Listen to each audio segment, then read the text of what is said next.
Hello, welcome to this webinar, or WebiNRR, as we call this webinar series.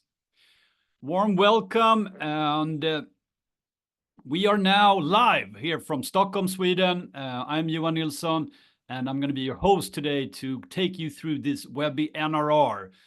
To get going, this is a new webinar series. Get your coffee ready. We're going to do this for roughly 20 to 30 minutes. And we want this to be interactive. We want you to engage in this webinar. If you're listening to the recording, of course, it's going to be more difficult to interact. You can do it offline. But if you're listening live right now, we're going to do an open Q&A. So you can post a lot of questions during the webinar. We will cover them. We will also do a few polls. So stay tuned, and looking forward to doing this together with you. We are doing 5 of these WebiNRRs, and we're going to deep dive in some specific hot topics within customer success that we believe make a huge difference in the business outcome of a company. And starting off today, we're going to talk about the bad fit customers. That's going to be the focus for today. Before I get going on today's topic, I just wanted to share a little bit also, of course, who we are at Startdeliver. Startdeliver, we make a customer success platform. We basically help you as a customer success team get in control of your week, your month, your year, and manage all your customers in one place. So that's what we do. We make a customer success platform. Make sure to check it out. You can sign up for a demo or a test account on our web. That's what we do. We're talking about NRR today. We have a WebiNRR. And what is NRR? Basically, NRR, I assume most of you are familiar with that, but it's net revenue retention. So basically, how many customers how many of your customer base stay for the next month, for the next year? And that's a key metric, of course, in SaaS. This is KeyBank's chart and their statistics from last year. And here you can see that the median for NRR is 109%. But there's, of course, a lot of companies that are below that, and there's a lot of companies above that. So net revenue retention is the key metric in SaaS. Today, we're going to talk more about the red part here, basically what's below the median here, or what brings you below the median. The other part is also very, very important, how you can move yourself up. But today, we're going to talk about how you can minimize the churn, basically. So that's a key topic for today. And we will get going, and you have a Q&A tab. Feel free to use it, and we're going to take the questions as they come. Maybe we'll cover them with the content, and then I will just continue. But if there are key questions coming in, we'll make sure to also pause the presentation and get those answered for you. So talking about churn. Churn is a hot potato, and I would say this image is a very good representation of one of the problems with churn. This is the iceberg picture where you see a part of the iceberg above the surface, but of course a lot of the iceberg is below the surface. And we all know the Titanic story, so if you don't pay attention to icebergs, you will sink to the bottom of the ocean. The same goes for very successful SaaS businesses. Unless you pay attention to the iceberg, you might sink. And a lot of times when we look at churn, we only see the thing above the surface, basically the top of the iceberg. And this is the reason for this is that churn is lagging usually. It can be several periods before you really see a real churn rate. Especially if you're a growing company and the churn is lagging and your growth is picking up, that will hit you later on. This is why I believe it's very important to dig deeper into churn and how you can prevent it. And that's also one of the reasons we're talking about bad fit customers today. We're going to get going. We're going to go into depth on that, of course. I just wanted to share from my perspective also why I believe that this iceberg metaphor is really also important in terms of why this is not addressed. Because I think also sometimes we as founders, leaders of companies, we don't want to look below the surface. We are hoping that the churn rate we see is the one we're going to get, because as a founder of a company, building a product, building a company, churn is something that really keeps you up at night.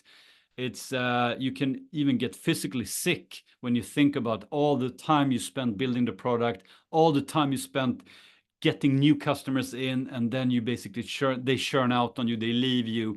That's a really painful experience, I think, for everyone, but especially for founders and leaders of companies. So I think also sometimes we as founders, we don't want to look below the surface.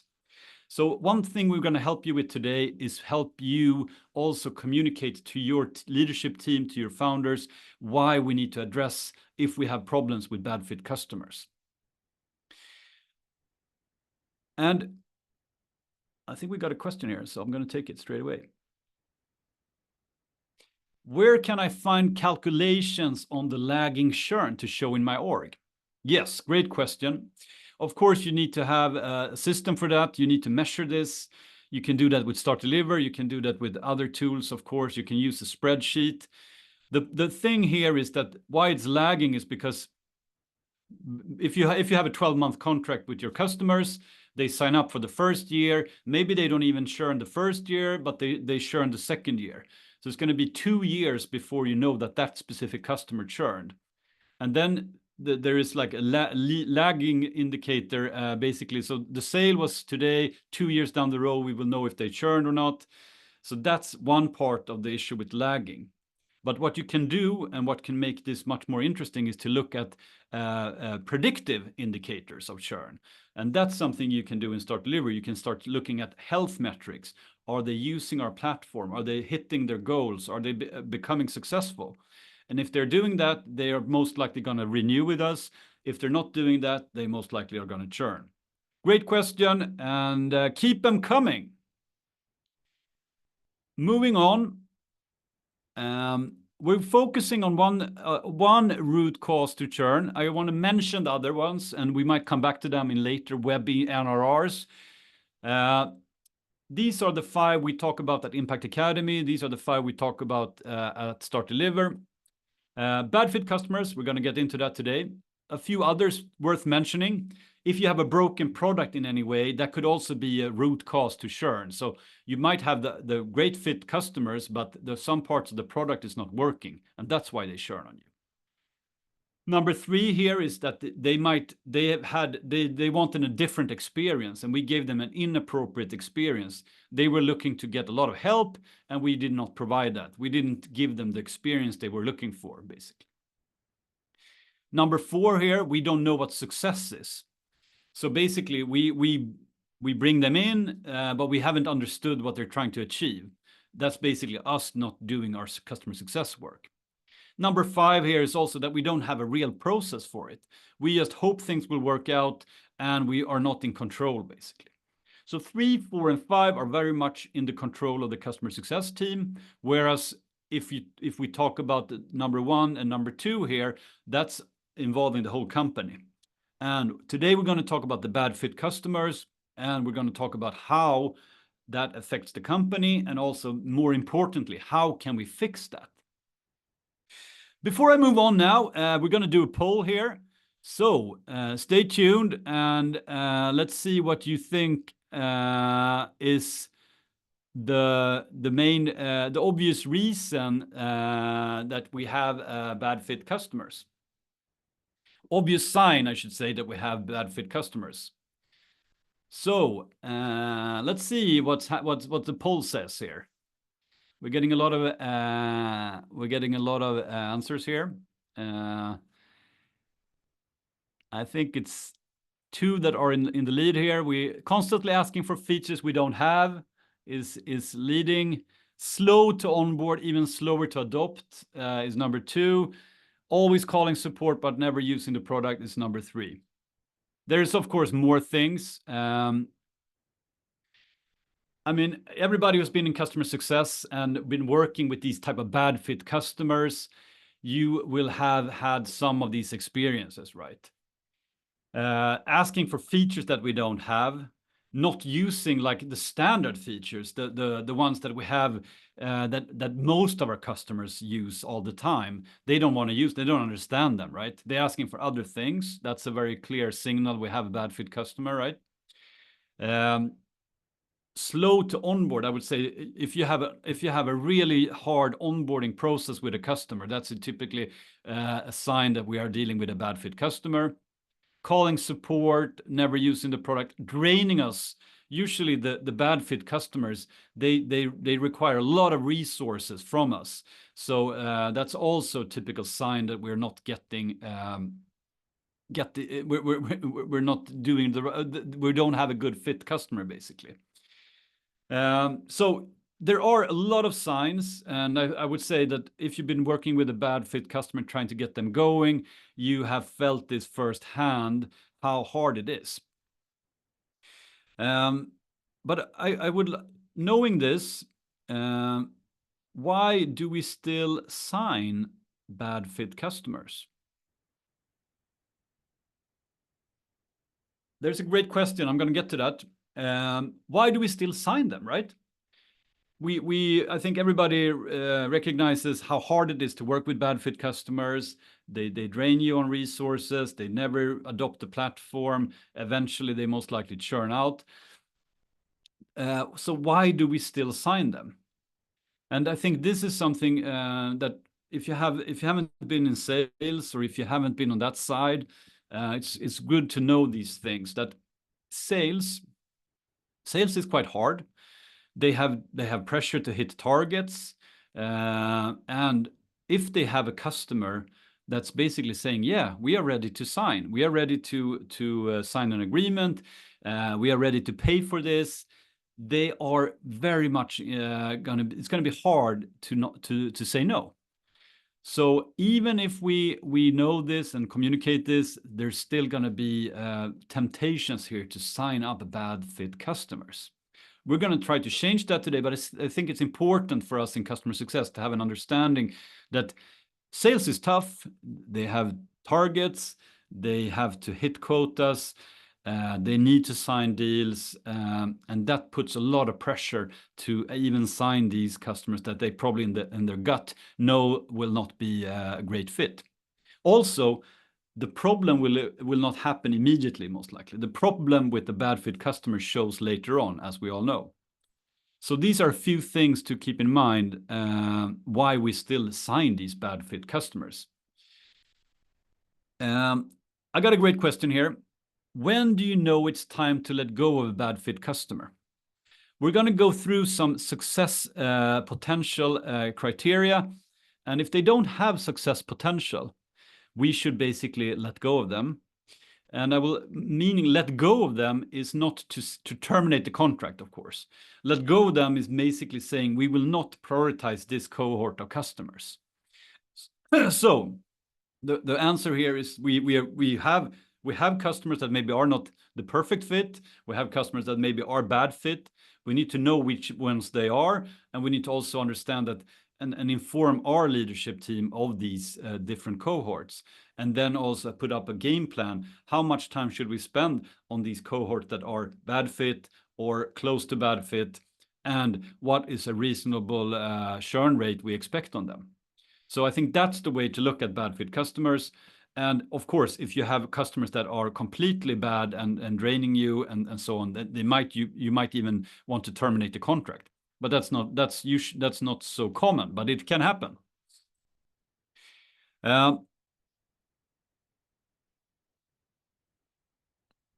So moving on, we talked about the problem. I'm going to get into more how we can fix the problem now, and so there's a 3-step method here, basically understanding the problem. I think everybody who's been working in customer success for a while understands it firsthand, but it's good to articulate it and put words on it.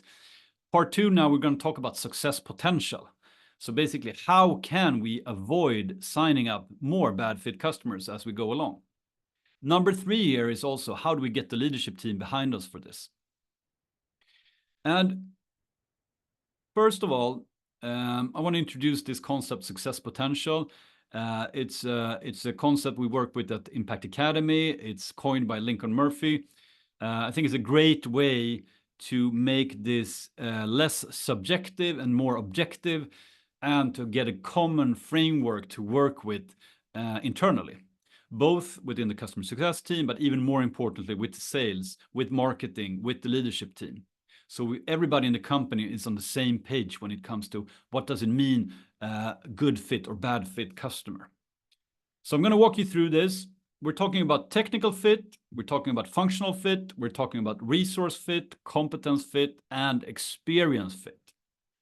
This can, of course, vary in weight, and I'm going to give you some examples now, and you can take this as an input to your own company, to your own product, to your own situation, of course. But let's start with the technical fit part. So technical fit is basically, does this customer have the right foundation from a technical point of view to work with us? And what does that mean? Like back in the day, sometimes you needed to have an internet connection, right? That's not the case anymore, but it can be other things. Some products require that you work on another platform. Salesforce, for instance, some products are built on Salesforce, and it requires your customer to be on Salesforce. Maybe they require single sign-on. Maybe they require to be able to work through a mobile app. There can be several things from a technical point of view that are basically stoppers for a customer. So this is technical fit. You need to define what can be technical fit, what can be bad from a technical fit point of view. There's a question now about how to talk about to sales about bad fit customers. I'll get back to that later on in the presentation, so hang in there. So technical fit is that part. The next part here is functional fit, and I think this is where we get into our product and our set of features. Do we have a fit here between our set of features and the features the customer is looking for? And this in a general way, this will always be quite vague, but here we need to understand what are the musts for this customer. Has the customer been very clear that they must have a specific functionality, and we don't have it in our product? Then this is a bad fit. Then this will not work, right? So it's very important here to be clear on what are the nice to haves versus the musts from the customer side. And I will give some examples later on, but this is where you need to be specific, and this is where sales and CS needs to work through all the different areas where this can be a conflict, where it's gray areas, where we need to be very clear on what's going to work and not going to work. So that's the functional fit part. Then we get to the resource fit part.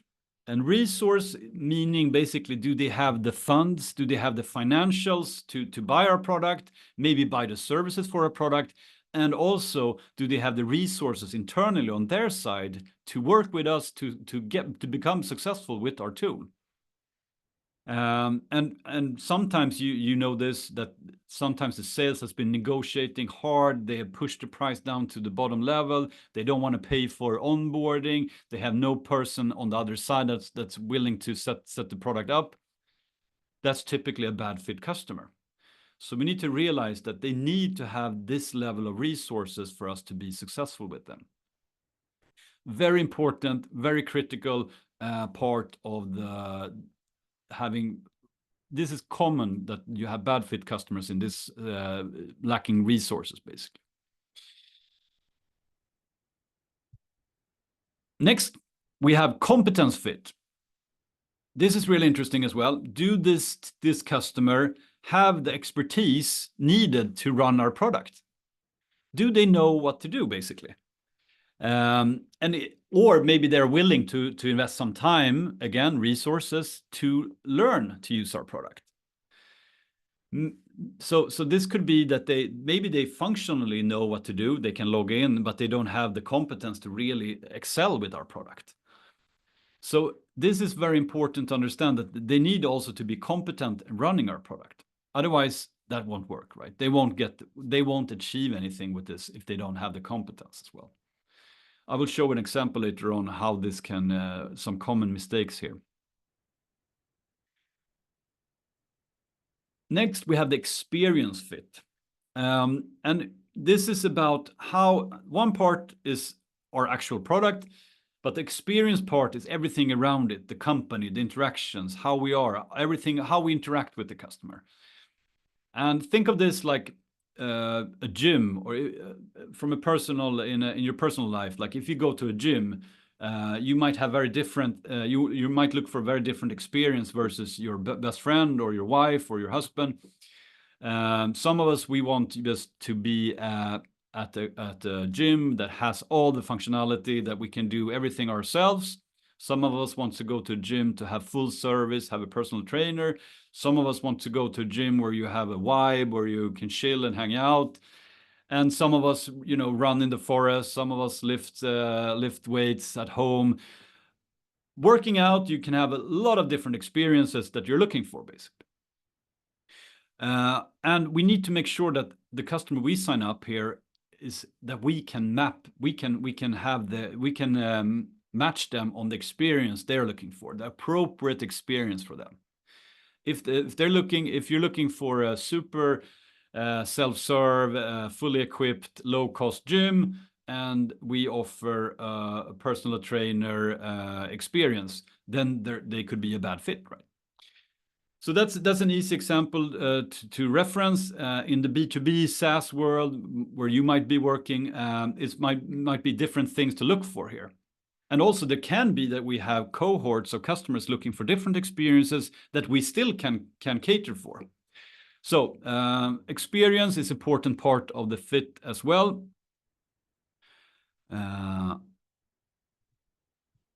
So to summarize, these are the 5 success potential factors. And let's do another poll now. Let's see. How did we do there? I'll share the results from the previous one. And let's start the next one.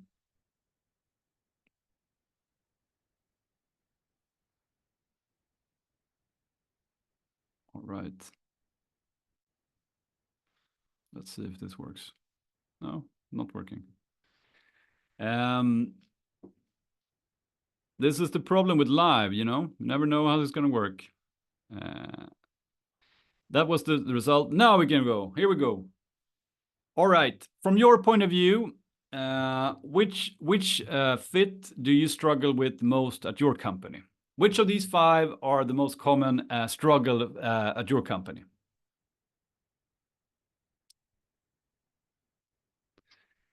Resource fit, technical fit coming up, functional fit.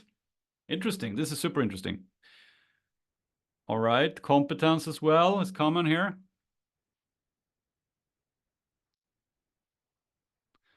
Great. We get some, I think resources is trending high. Very nice. But there's a spread here. Experience, we see some there coming up as well. I mean, and of course, it can be a mix of these that makes a customer bad fit. I would say if you even have one, if you look at one customer and they have lacking one of these, that could be that's enough to make them bad fit. While we keep responding to the poll, I'm going to move on to share an example to make it a little bit more concrete. So now we're looking at these different criterias, and let's see what's good and what's bad, and some common mistakes, gray areas where I think we can improve a lot.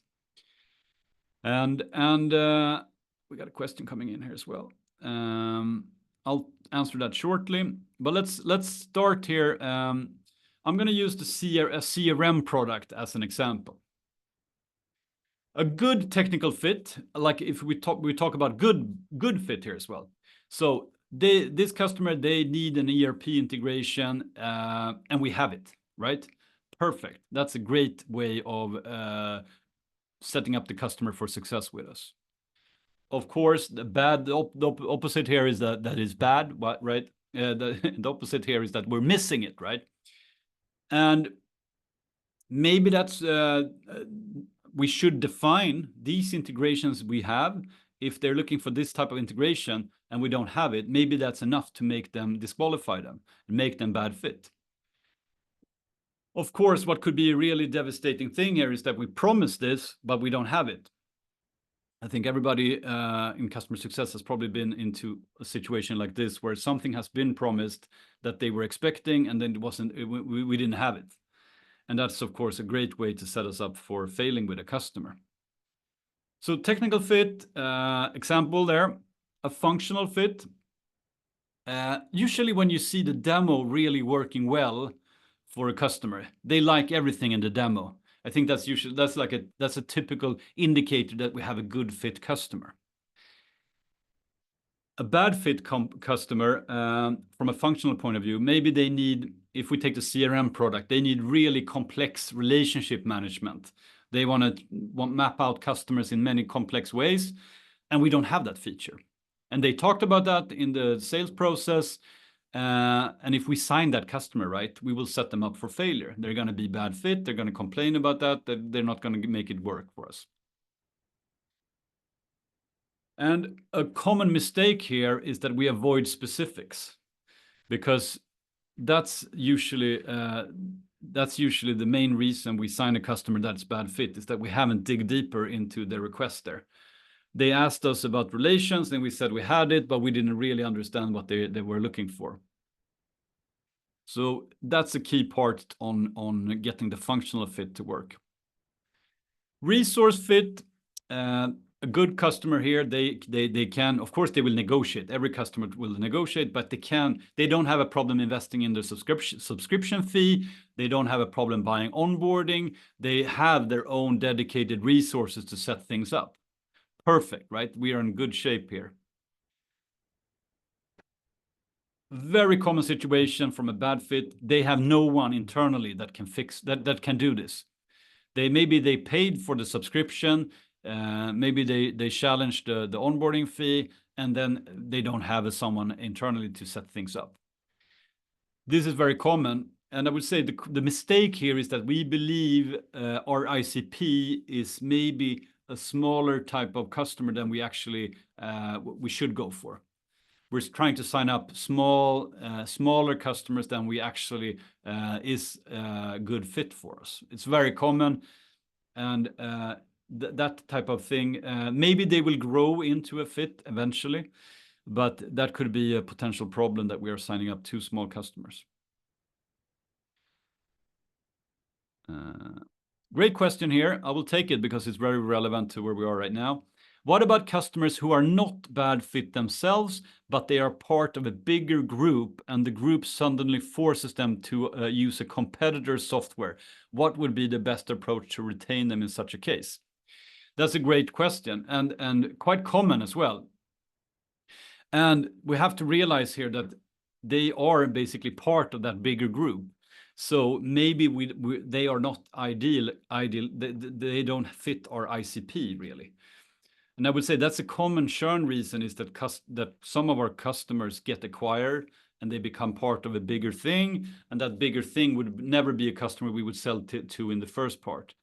So I would say it's a very hard nut to crack, that one, because they have been acquired. So the people that we were dealing with, they are not in charge anymore. So we need to talk with other people in this bigger organization, and they're going to have other perspectives. They are going to look maybe at the bigger vendors. They have other criteria for buying. So I think they were moved out of our ideal customer profile by that acquisition.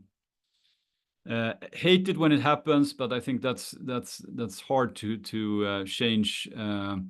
But there can be I've seen other scenarios also where our customer were acquired, but they were so happy, they were getting so much value from our product that they became internal champions for this product, and actually we grew in that account.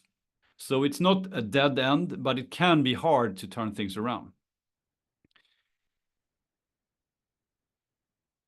Great stuff. I'll continue here and get back to some more questions. I just want to finish this table here, and then we'll come back to some of the great questions coming in. I want to cover competence fit. A great scenario where we have a good fit is when all the stakeholders know what they're buying. So maybe you're dealing with the C-level, you're dealing with some super user, you're dealing with some end users. All of them understand what they're buying. Maybe they need some training, they need to improve some areas in expertise, but they all know what they're buying and why they're buying it. That's an ideal scenario, a good fit customer. And a bad fit customer is when only one stakeholder knows this. Maybe their super user is a big fan and wants to use this, but no one else understands this. No one else knows how to work with it. If it's a CRM product, maybe there is one sales rep that really wants this CRM, but his leadership team don't understand it. They are not technical. They don't want to work with the tool. They want to do the old school sales, whatever the scenario can be. And that's usually a bad fit scenario. Also, sometimes here, and this is something really hard to treat, is that if we only have one stakeholder that understands our product, understands the value of it, we have become very much dependent on an individual, and that's always a risk. So that's why only having one person or only having one that understands the value of what we're doing is a big risk. This, of course, we can work on and change, but that's a key thing here on competence. Experience, we talked about it earlier as well. If we have a great match, they want to work with the type of tool we have. We can provide their type of onboarding. We can provide their type of support. All that things are a match. Then that's a good fit. Maybe they want 24/7 support line, so they can call us 24/7 and we should pick up the phone. Maybe we cannot provide that. So that could be like an experience fit where we have a mismatch, right? So we need to understand what the experience part is for a customer to make sure we don't end up in that pit hole.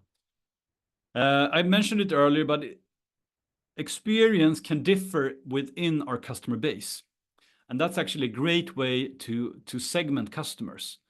Maybe some of our customers, they want a self-serve type of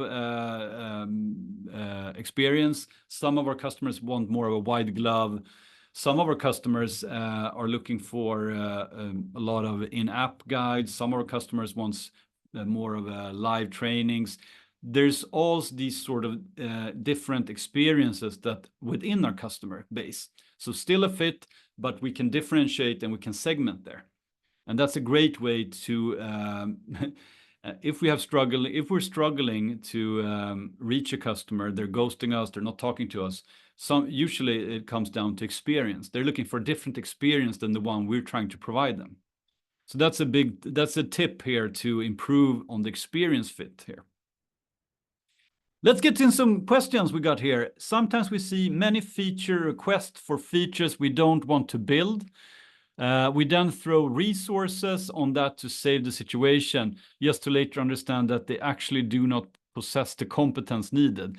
Any ideas how to capture the real problem early so we don't put this in the functional fit box?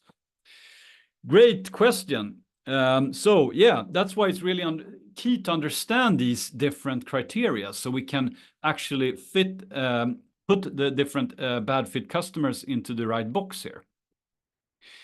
I would say that we need to think on what level of competence do a person or a company need to be a successful customer of ours, and what are some red lights basically. If you're buying a CRM, like in this example, and you have no, it's hard to imagine, but maybe you don't have any interest in getting more customers. You don't want to do calls. You don't want to do meetings. You don't believe in having a pipeline. I mean, there's certain things you need to know that the customer can actually and want to do. So I think it comes back a little bit to the goal. What are they trying to achieve with our product? And do we have a match there? What they're trying to achieve, can our product do that? And then look for red flags. And this should be coming up in the sales process for sure. So this is very important part to feed back to sales and say, hey, these people don't know what they're doing. They will never be successful with us. It doesn't matter how we try, right? So I think you nailed it here in this question, that like when we go around, when we run and chase our tail, that's usually the root cause is usually we're trying to save the wrong type of customer here. They're not a good fit. They're bad fit and drains our resources. We're trying to find solutions. It costs us time, money, and they will most likely churn out for us. Any tips on how to get more than one stakeholder involved in one solution? That's also a great question. And I would say that's like a universal, super important part of a customer success manager's job. Because we need to realize that as a customer success manager, we are responsible for making this customer, the company, successful with our product. And the company is not only the super user, not only one of the main users, it's all the users, it's the stakeholders, and usually the C-level people at the company. And the way to get more people involved is to link what they are trying to achieve as their business goal. If they want to grow sales. Our CRM can help you grow sales, dear head of sales or dear CEO. Let me show you how we helped other customers do this. And let me show you how you can get a weekly report on how we're doing here against your goal to grow the company's sales. So I think the key here is to talk about link the customer's business goal to what they can do with how our product can help them get there. That will make it a lot more interesting. They will start asking questions back. Can I get that? Can I do this? What are the other people doing? So that's the way to get more stakeholders involved.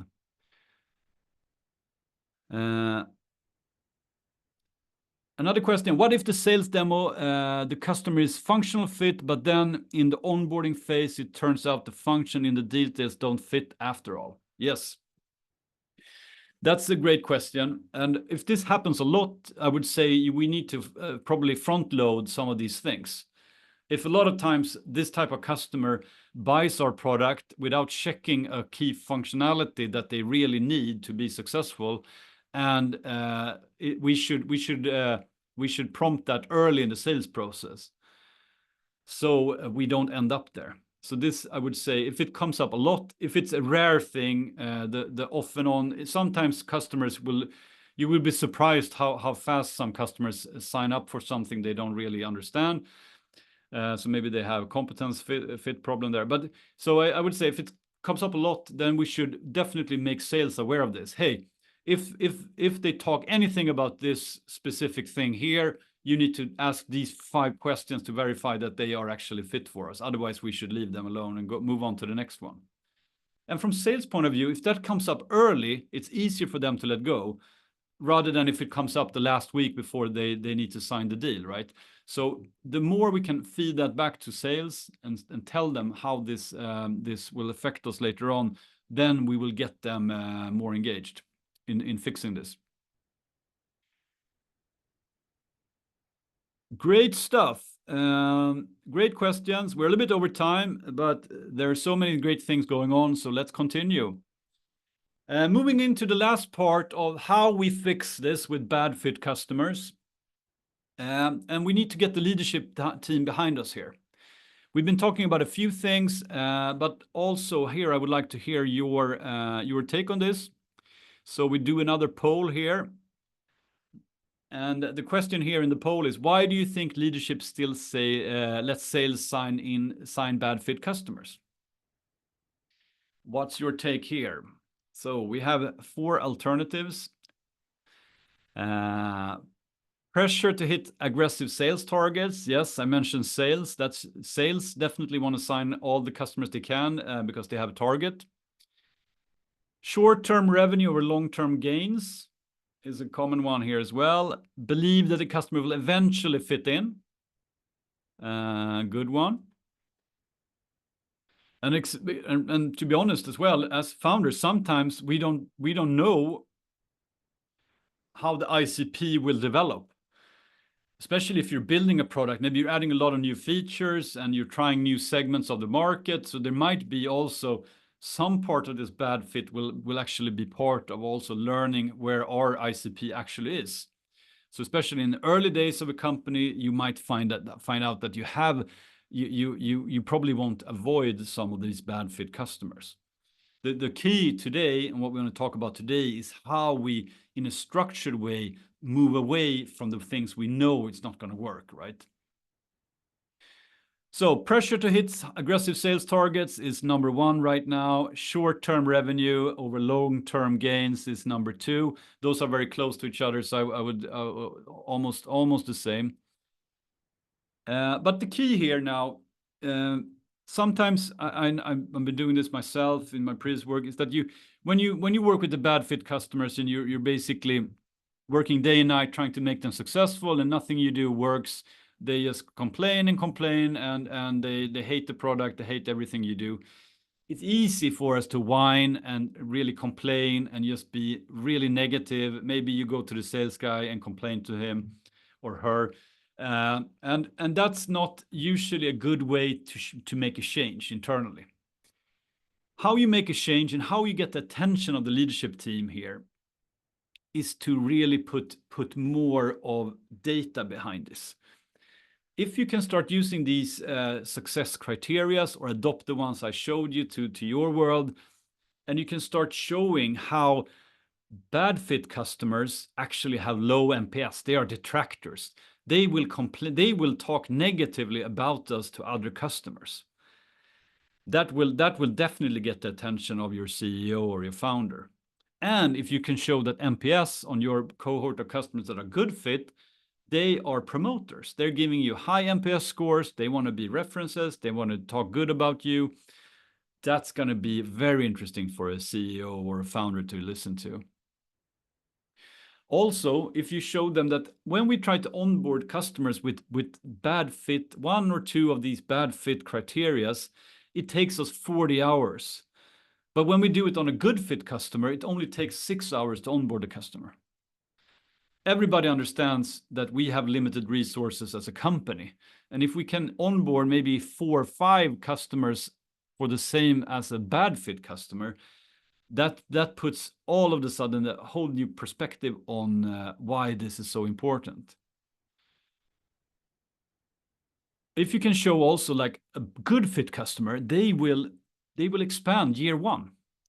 They will be so happy with the things we have that they will already 6 months in most likely add a new thing that we have to offer them because we are spot on. I mean, that's a great way to show quick, even for short-term revenue effect here. So and if you look at the bad fit customer, they won't expand at all year one. They might even contract because they're unhappy, and we need to maybe do some concessions for them to even renew with us. So now we're talking revenue. We can also look at cohorts and talk net revenue retention. So if we have been doing this for a while, we will see that these type of good fit customers, they will have a very high net revenue retention, and most likely these bad fit customers will have a very low net revenue retention. So with these numbers, if you bring them to your leadership team, you bring also these success potential criterias, and you can convince them on how we can get more good fit customers in, that we will have an increase in our net. I mean, if we would move the whole customer base into good fit over time, everybody understands what a huge impact that would have on the company's ARR. With having 110, 115, 120% NRR for the whole customer base, that would mean that we will grow a lot, even without new business. So this transition, we need to put numbers behind it. We need to sell it also to our management. And so we're not just complaining that sales is taking shortcuts, but putting more numbers and data on how this is impacting the business, both short term, but even more so long term. And I think most founders, leaders will listen, and they know that SaaS and growing a subscription business is a long-term thing. So that is my recommendation to get the leadership behind, basically. So to summarize, bad fit customers, they will not go away unless we really put the problem at face value. We need to show the full iceberg, basically, to the leadership team. And we need to do that in a positive way, where we basically talk about how we want to work with the good fit customers, how we can expand on them, how that can be a way for us to improve our net revenue retention. Success potential, we need to work through and have a common language and a common way to look at customers, so we can share internally, that we can discuss with sales and understand how important it is that we have a same way of viewing these customers that we bring in, basically. The good thing here is that we from customer success, we can take charge of this. This is a company's initiative, but we can drive these two things, and that's going to make a huge difference in how we turn things around. With that, we're going to wrap up. Thanks for tuning in, and thanks for participating. This has been great. Make sure to sign up to our coming 4 more episodes of this WebiNRR. Great to have you, and see you all soon.